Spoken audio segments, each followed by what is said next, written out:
O'Conor and I lecture in archaeology at the School of Geography, Archaeology and Irish Studies at NUI Galway, and today this video is going to be about Roscommon Castle, and we are currently in front of Roscommon Castle. Roscommon Castle is, we could say, was in its time one of the finest, if not the finest, of castles built by the Anglo-Normans in 13th century Ireland. But again, like all other castles, or many other castles, it was inhabited for a number of centuries, and we can see in the late 16th century it was a large portion of it, particularly the eastern and northern sides of the castle, were substantially rebuilt by a new English administrator, soldier, governor and settler called Sir Nicholas Malby. In the early 1580s this happened. But actually between the mid 14th century and about 1569, the castle was actually in the hands of the local Gaelic Irish O'Conor family. So that's a sort of basic background, but I think really the main point is that this is a really fantastic late 13th century castle. Decision to build a castle here was as early as 1262. But it wasn't until 1269 that the Dublin government, under the justiciar Robert Dufford, decided to start to construct a castle here. Well, the first thing is you're going to say, well, why was the castle built? The castle was built to stop the depredations, the raiding and burning being carried out by Eo Crahur, Hugh O'Conor, King of Connacht. Hugh fought tooth and nail to stop Anglo-Norman stroke English encroachment on his land. In fact, Hugh is interesting because of his marriage to the daughter of the Lord of the Isles, he is credited with being the first man who brought gallows glasses to Ireland. You know, basically heavy professional infantry that were a feature of Gaelic armies right throughout the Middle Ages. So Hugh is a great soldier. But anyway, the Dublin government decided to build a castle here to stop his activities. But in a way, why here? Exactly here? Why couldn't it have been, say, somewhere down the road, say more into O'Conor territory, like we'll say somewhere in the Tulsk area? But again, like we mentioned the other day at Roscommon Abbey, Roscommon as a settlement was a very important O'Conor centre prior to the construction of this castle. We appear to have had a town here. There was an Augustinian monastery. This is in 1269. An Augustinian monastery, a secular town. It was the centre of road communications. Work by Linda Doran has shown that. It was an important metalworking centre. There was a Dominican priory here. So it's an important centre, and of course it was a good place to build a castle. But why here? This particular spot within Roscommon. For example, where the Catholic Church is today is the highest point. And here we think, well, why is the castle sited here on the northern edge of Roscommon? Well, the first thing we have to remember is that up to about 1800 or so, there was a lake to our west and to our north, to the west and north of the castle. And during research carried out by Margaret Murphy at NUI Galway about 20 years ago, she uncovered the remains of a map which showed the lake, which is now a turlough, only appears in winter, the waters of the lake being used as a sort of defensive feature in the defences of the castle. And so what we have here, when we look at the map, we realise that the waters of the lake defended the castle on its northern, western and southwestern side, and furthermore there was a ditch around the castle, which we'll talk about later, on its eastern and southern sides, which was wet. In other words, the waters of the lake were diverted to fill that ditch. So actually, while the castle is located in low-lying ground, it's actually in a relatively defensive position. But it's a little bit more than that too, because there are strong hints in the surviving documentation that there was an O'Conor residence at Roscommon prior to 1269. In other words, probably in the 11th, 12th, 13th century. And at times, the O'Conor, King of Connacht, would have lived here. Now, when we actually look at the archaeological evidence around the town, and we look at hints within the documents, we've come to the conclusion that that O'Conor residence was a crannog that lay about 200 metres out into the lake to the west of where we are now.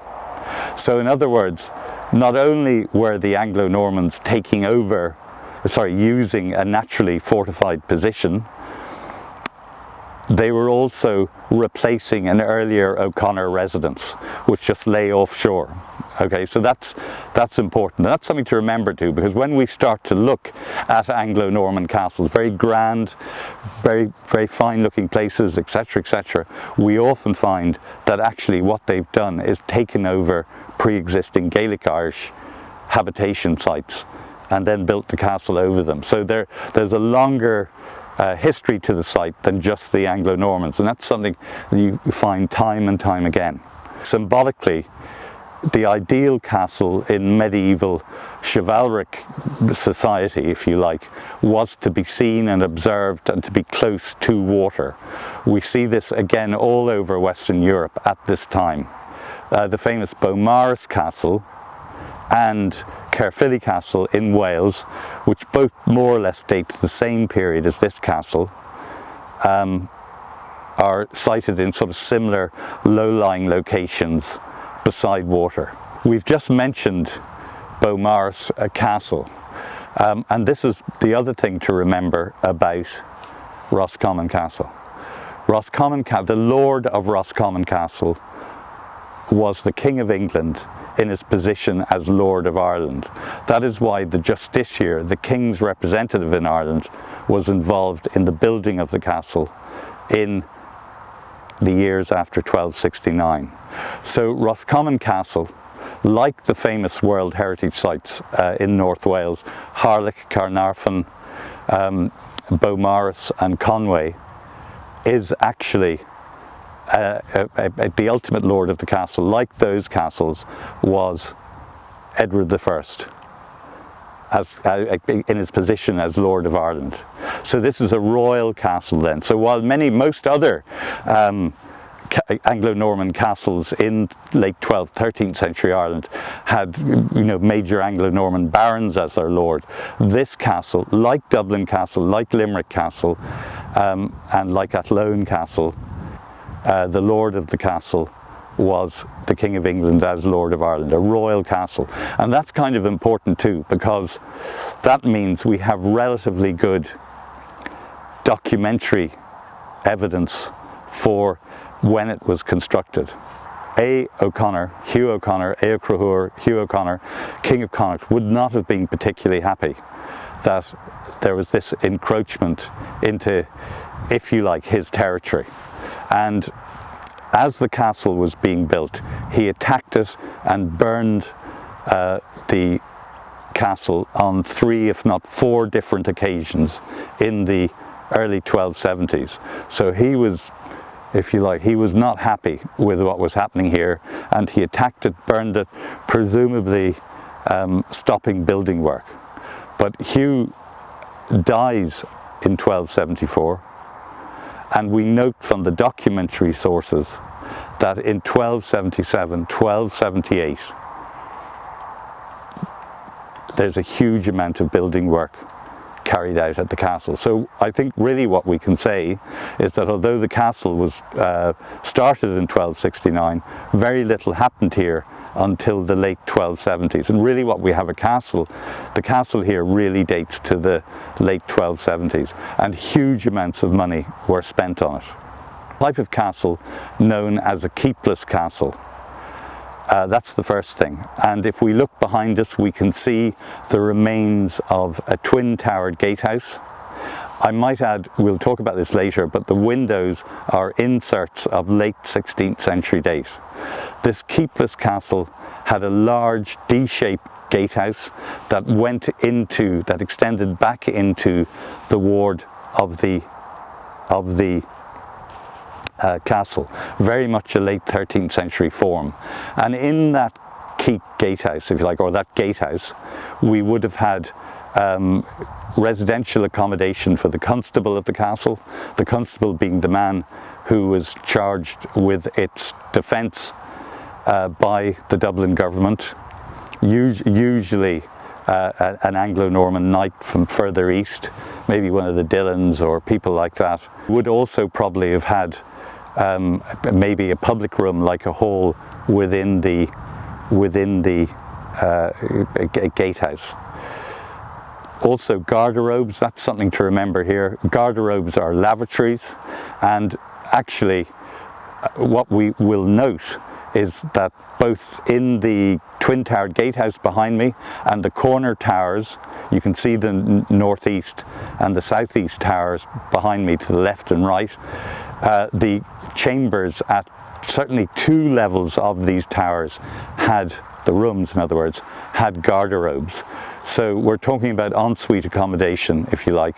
So the keepless castle, what we call the inner ward, had a tower as well, a 3-storey tower at its northeastern side, southeastern side and southwestern side.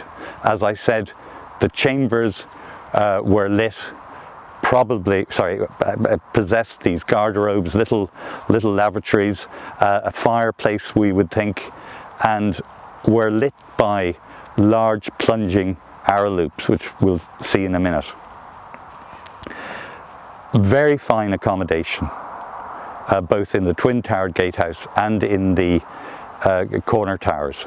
There's a number of blocked up arrow loops and arrow loops that we can still see. And we would suggest to you that the crenellations, the notched battlements, if you like, surmounting these towers, and also the curtain wall of the castle, were replete with arrow loops. So not only do we have a very fine, impressive castle visually, located beside the lake, but also with fine accommodation, residential accommodation, stuff we wouldn't sneer at today, if you like, but between the fireplaces and the garderobe, it was also well defended. And this makes a huge amount of sense, because as far as this is a frontier area between a powerful Gaelic prince and the Anglo-Norman colony, and the documents back that up. It is constantly under attack in the late 13th and 14th century. Yes, this is a visual expression of power. Yes, this is very impressive building. Yes, there is top-rate residential accommodation here, but I would really emphasize that this in the late 13th century was a very well defended building, replete with angled towers, portcullises in the entranceway passages, drawbridges, etc. One of the things we noticed here when we were working here is that the ditch that I mentioned, which you can just about see on the eastern and southern sides.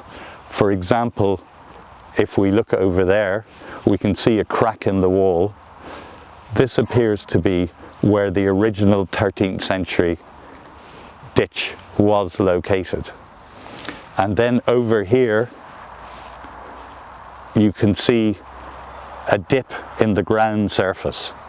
This is the remains of the line of the 13th century original ditch, but it was filled in by Sir Nicholas Mulby in the late 16th century. But the ditch is there, it's filled in, and we can see evidence for it in the ground surface. It's actually easier to see around the southern side.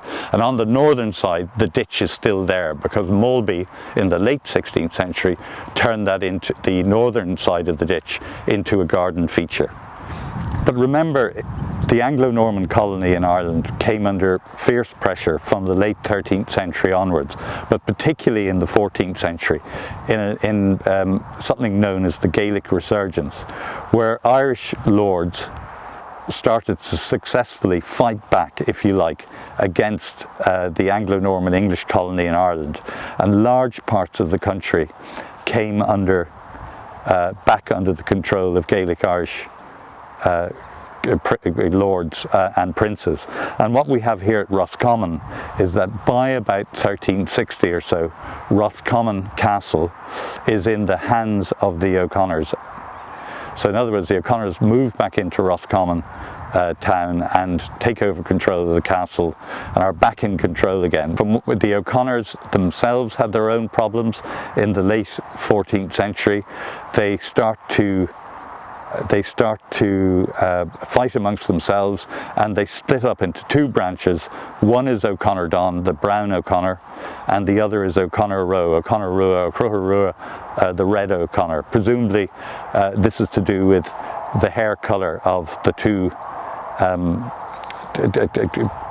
Turlough Roe, Turlough Don O'Conor, who were sort of fighting for control of the O'Conor dynasty.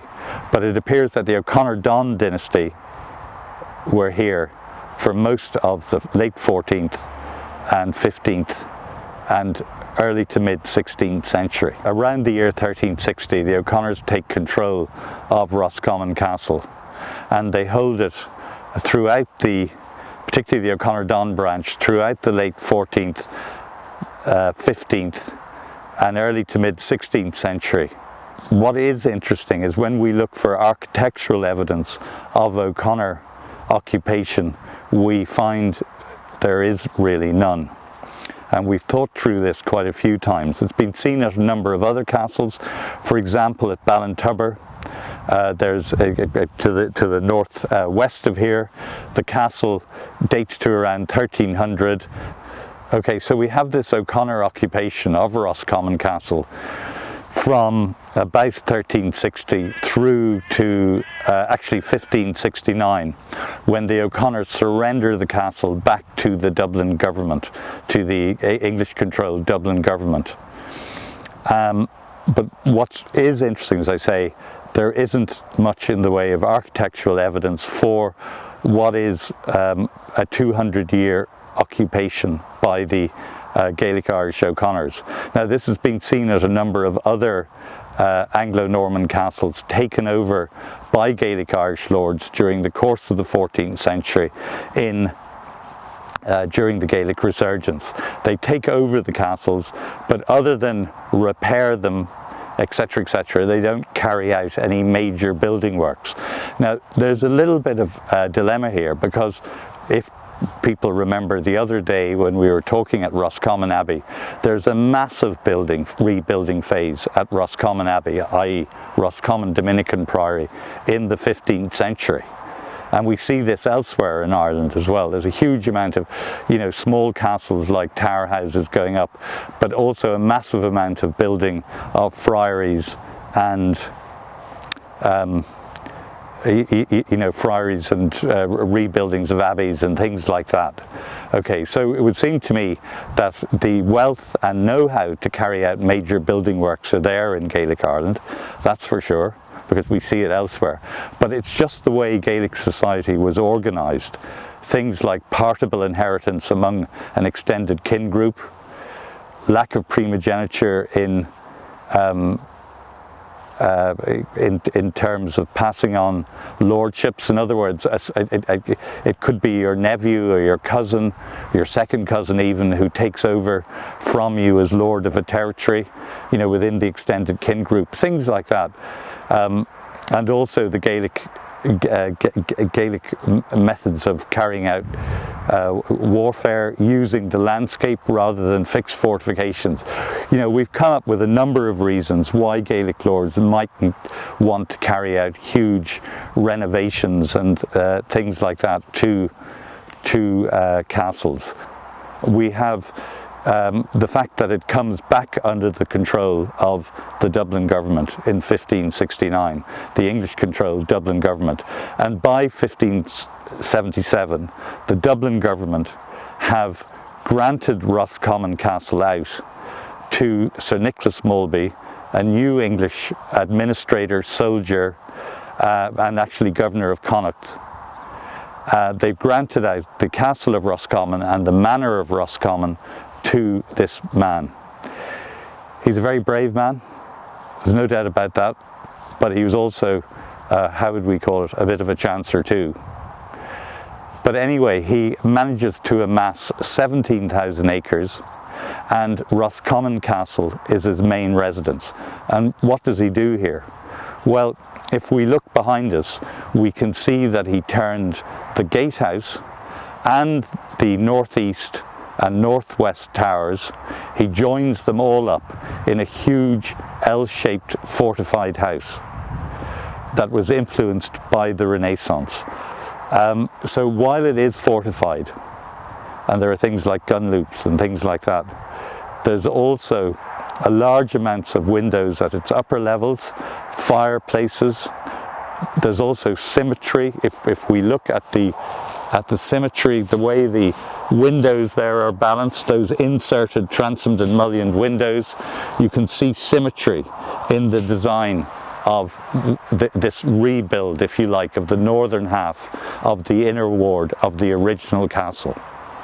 So Renaissance influenced fortified house. Malby changes, renovates, rebuilds, whatever you want to call it, turning the northern half of the inner ward into this massive 3 to 4 story fortified house, a fitting residence for a man who has been granted 17,000 acres. It actually, with Portumna Castle, it is one of the largest fortified houses, Renaissance influenced fortified houses built in Ireland. But he does more than just build the house. He turns the main entrance of the house, faces it towards the south. There's a tree-lined drive, we know from early maps, approaching the castle from the town. There may even have been a tree-lined avenue approaching the whole complex from the east. He turns the east side of the castle. He fills in that ditch that we talked about on its eastern and southern sides, the earlier ditch. He leaves the northern line of the ditch, that 13th century ditch, open, full of water. He creates this wall running out eastwards and turning right and then running northwards, and turns it into a garden. We presume a Renaissance influenced garden. Symmetry, symmetry in the garden, civilization, Englishness, things like this. But the thing is, it is Ireland, and there are problems. And we note at the southeastern side, where the entrance from this field into the Malloy's house, there was originally a circular flanking tower with gun loops. And there's historical evidence that another circular flanking tower, we can see just about the foundations of the southeastern tower today. There does seem to have been a northeastern tower as well, nearer the lake. So not only does he create a garden to the east and indeed north of the old inner ward of the 13th century castle, in the late 16th century does this, he has to fortify that garden as well. And the wall itself, particularly if you look behind there, just if you look behind, you have a wall that is about 5 meters in height, I would suggest, originally, with these circular flanking towers as well. It was quite a formidable wall, as I say, with towers that had gun loops. And in a way, Malby's right to keep the defences of the castle going, because during the 9 Years' War, the castle is attacked by Red Hugh O'Donnell in 1596 and again in 1599.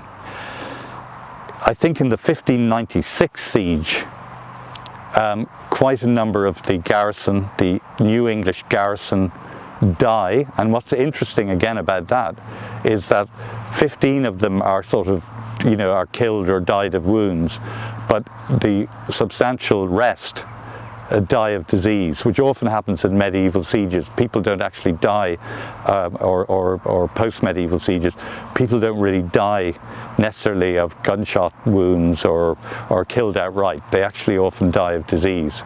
And there's quite a lot of information on that siege by the Northern, O'Donnell's and the Northern Alliance during the 9 Years' War. We also hear of, massive damage to the castle during this time. So that's interesting. After the 9 Years' War, I think Malby's, I think it's probably his daughter-in-law actually, or perhaps his widow, I'm not quite sure, it's uncertain, applies for compensation.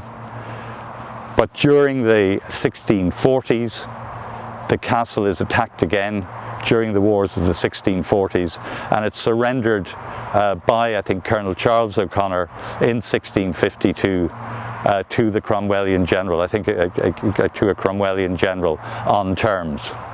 And then at the beginning of the Williamite Wars, Patrick Sarsfield orders its demolition, the castle's demolition. And this seems to have been done because all the antiquarian drawings of the 18th century show it to be in a ruin, much like it is today. So it would seem to me that the castle had an active life until the later 17th century, when it was slighted, demolished, to prevent it becoming to prevent it being used by the enemy, if you like, during the Williamite War. Our angled towers have what we would call, they have evidence for a particular type of arrow loop known as a plunging loop, and there is a plunging loop. We're now looking at the southeastern tower of the inner ward. A plunging loop is an arrow loop that you can not only fire out of, which is normal for an arrow loop, but actually they're so long and that you can fire downwards, that you can actually fire directly outwards, but you can actually put an arrow or a bolt at the base of the wall. And it's also interesting, when you go into the embrasures of those arrow loops, they have little recesses, like little cupboards on either side. And I wonder if that wasn't to give elbow room to the archers, but particularly the crossbowmen, who would have been stationed, if you like, during an attack in these positions. And we look at this feature here, this squinch arch. This is the chute, C-H-U-T-E, of a garderobe. In other words, the issue from the lavatories above, the garderobe above, would have issued out here. So that window there, while it's it tells us two things.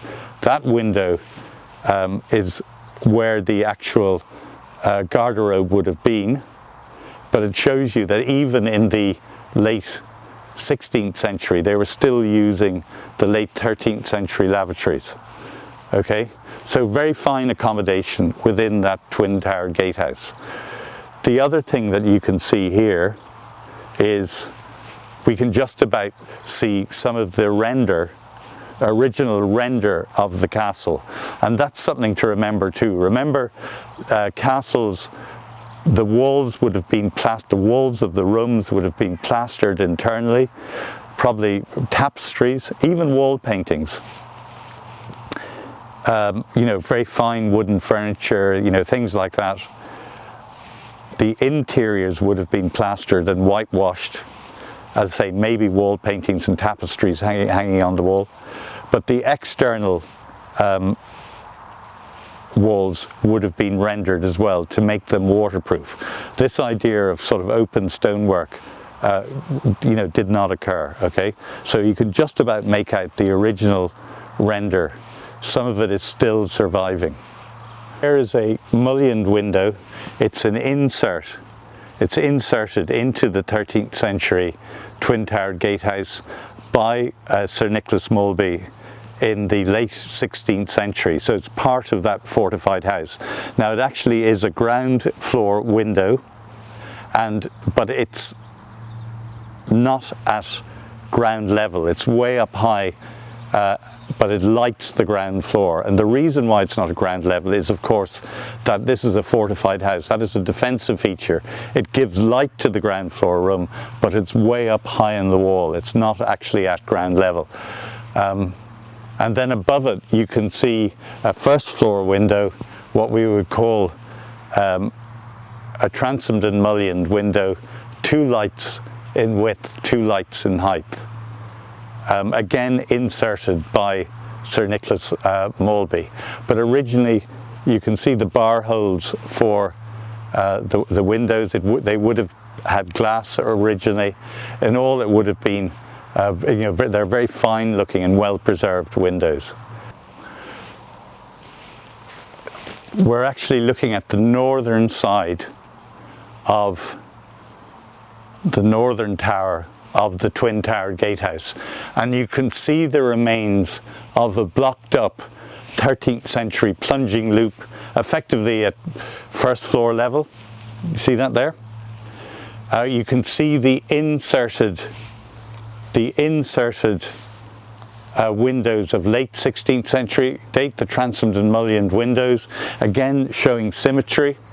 And then down below you can see the remains of a cross loop that we can see from the diagonal tooling on the dress stone that it was originally 13th century in date. Now, from what we can see, it's partly blocked up, but they've also played around with the cross loops a little bit, widened them, presumably to turn them into gun loops. And we see that in other places as well, where earlier loops, if they're not blocked up, they're sometimes widened, so it makes it easier for people to fire handguns out of something like that. Okay, but we can see chronological depth very clearly. Arrow loops blocked up, partly blocked up, of late 13th century date.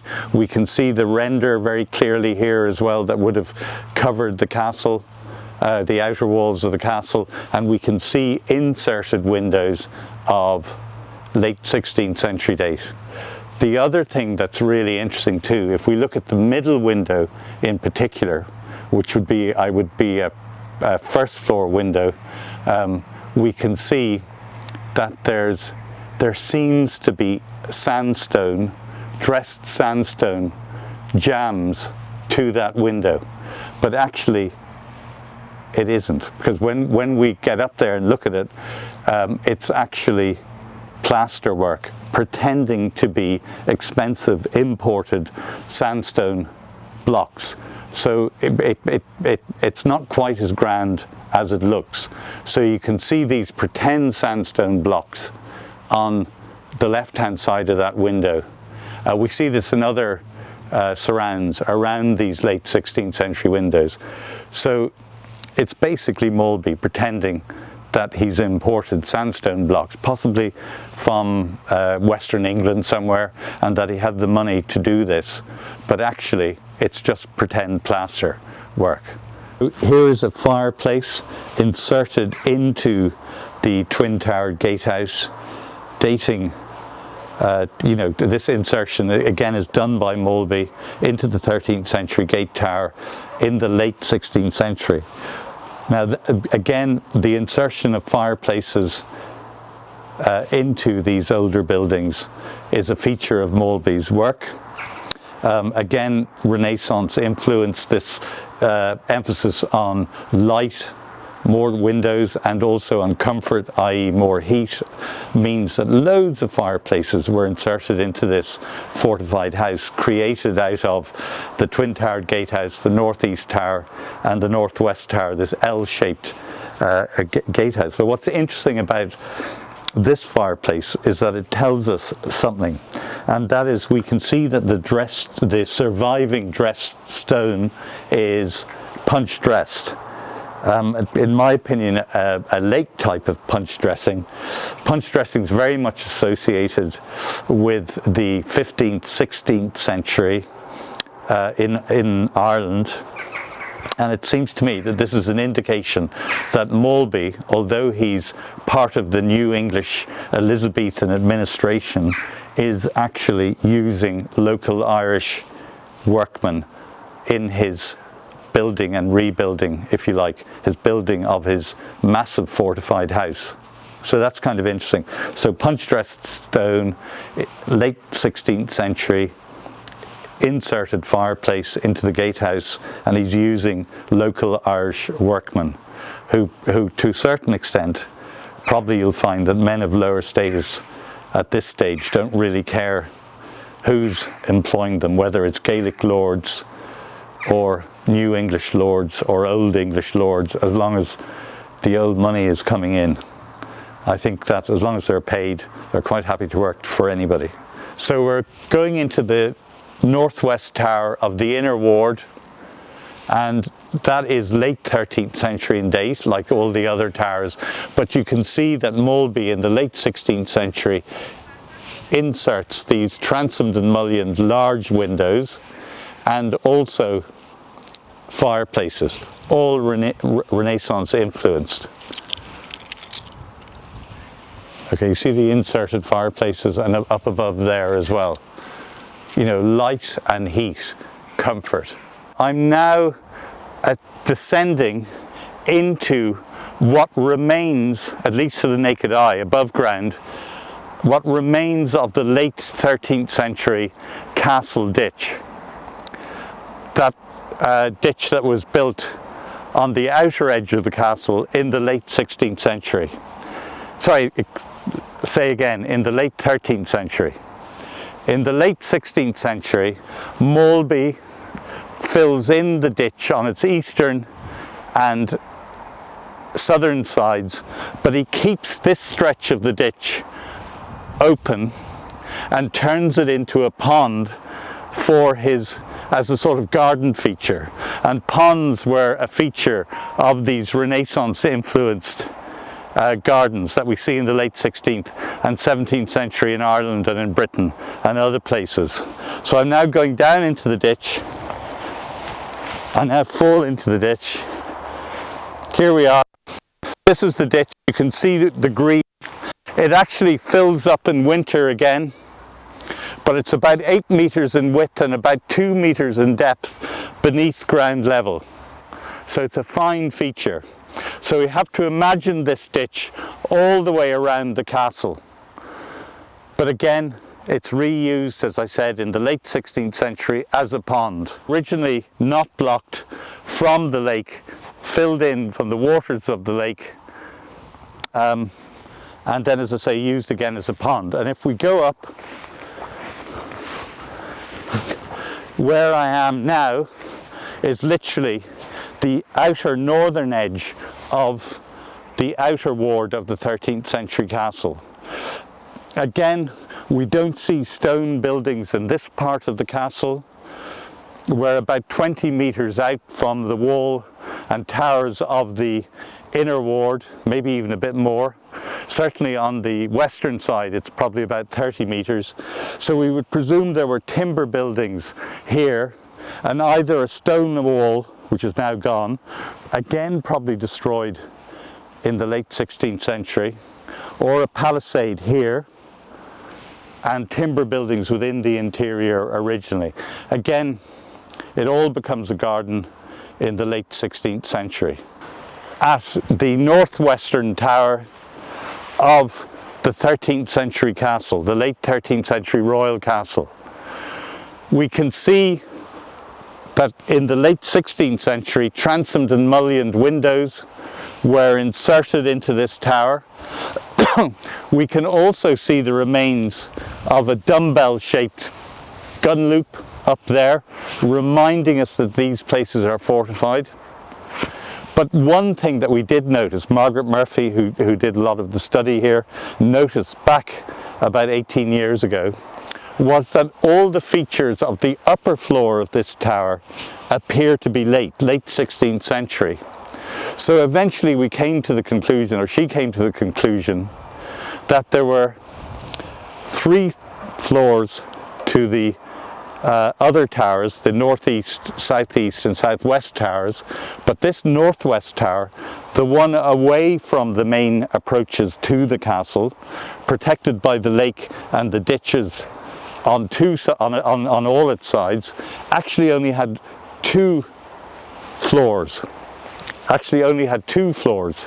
And that the 3rd floor was actually built in the late 16th century by Molby. In other words, there were originally 2 floors to this tower as built in the late 16th century, and the upper floor was built in the late 16th century. You can see blocked up arrow loops every 3 meters or so with holes underneath them. What we seem to be looking at is actually the crenellations, the battlements of the 13th century tower, and it shows us that the notched battlements, the merlons as we call them, had arrow loops within them, and there may also have been evidence for a timber hoard there as well, or alternatively those holes that you can see just there were drain holes to drain away water. But probably the main thing that comes out of a really in-depth analysis of this tower is that the battlements of the towers originally had merlons and crenellations that were replete with arrow loops as well. And we worked it out that each tower had somewhere between 12 and 14 arrow loops between the plunging loops at 1st and 2nd floor level in the other 3 towers, and then also the arrow loops at battlement level. And we also know too, from evidence in other little parts of the castle, that the curtain walls, that the crenellations of the curtain wall of the inner ward at least, had also arrow loops in their merlons.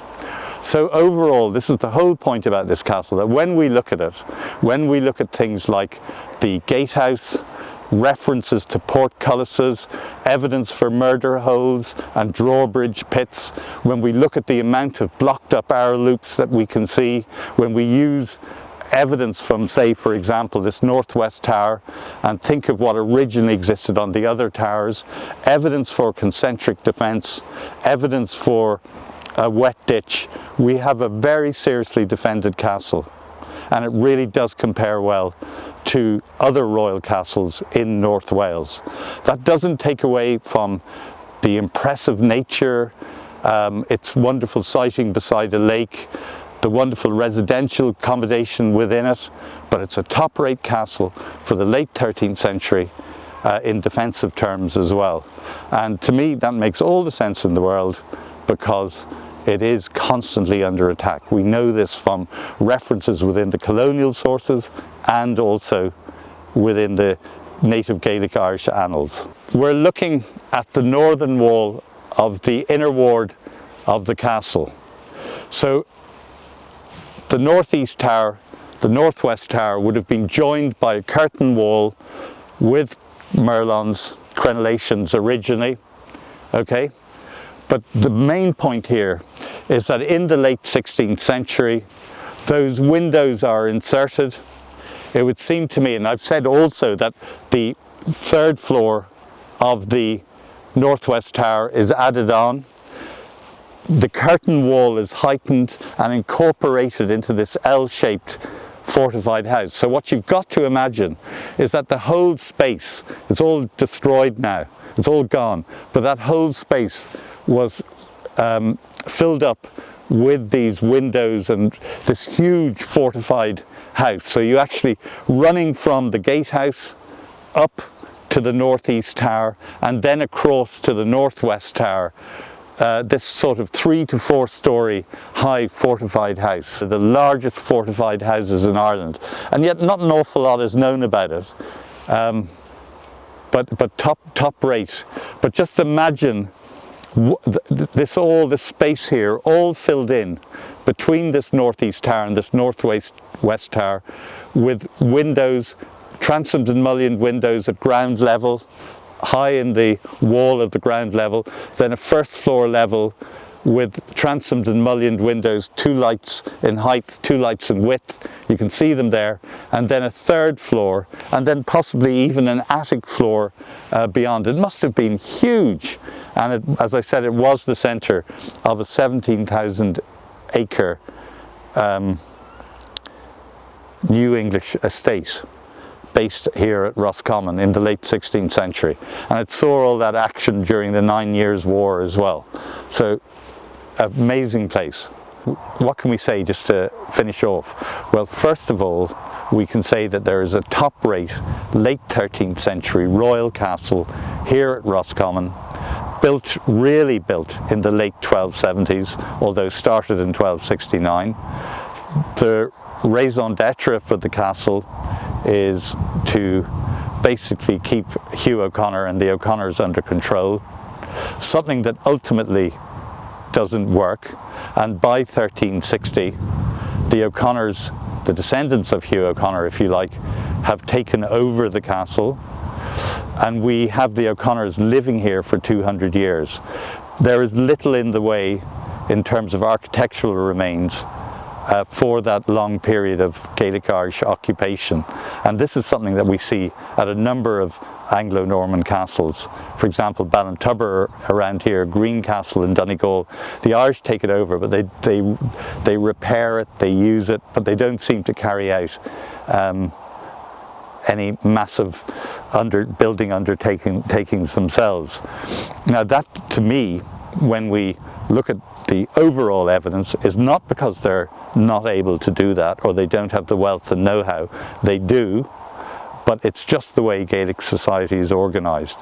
You know, things like partable inheritance, things like that goes against the Irish putting big money into large secular buildings. With the gradual English reconquest of Ireland, Roscommon Castle, the O'Conors are more or less told to leave Roscommon Castle in 1569. They surrender it to Sir Henry Sidney, and then in the late 1570s Roscommon is granted to Sir Nicholas Malby, a cavalry commander, administrator, new English conquistador, interesting man, ruthless man, and also he becomes governor of Connacht, and he turns the northern half of the inner ward into a really massive fortified house. He also creates a garden to the north and east of the castle. Because of circumstances of conquest and upheaval, that garden is fortified, but we can imagine that that garden reflected the symmetry of the house: order, civilization, a statement of loyalty to the crown, etc.